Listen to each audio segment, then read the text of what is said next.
născut în păcat și nelegiuire, dar am trăit fără să simt puțină fericire. Poftarea, disprețul și minciuna m-au făcut ca să păcătuiesc într-una. N-am știut că există Dumnezeu, n-am știut că până la urmă o să-mi pară rău. N-am știut, n-am știut că există Dumnezeu, n-am știut că până la urmă o să-mi pară rău. N-am știut. Am privit la prietenii din lume, străin am fost, pierdut cândva și fără de Dumnezeu.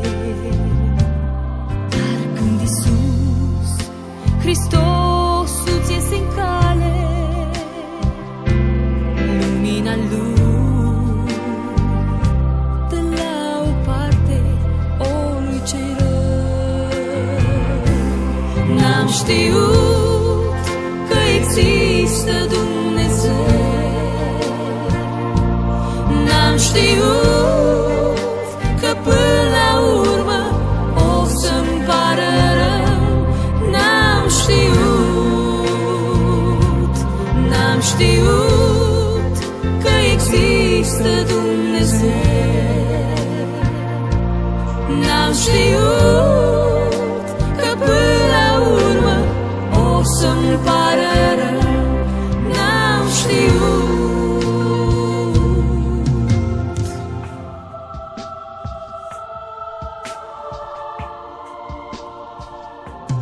Nu poți să faci nimic în lumea aceasta, trăind așa în întuneric și păcat.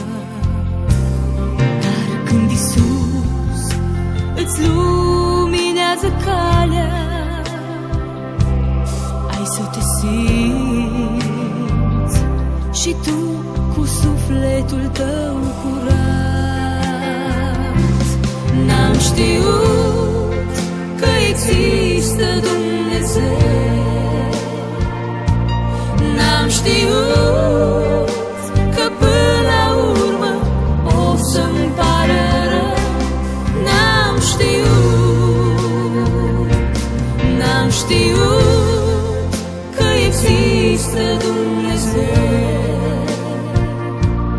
n-am știut că până la urmă o să-mi pară rău. N-am știut. Prieten drag, ce rătăcești prin lume, străin pierdut și fără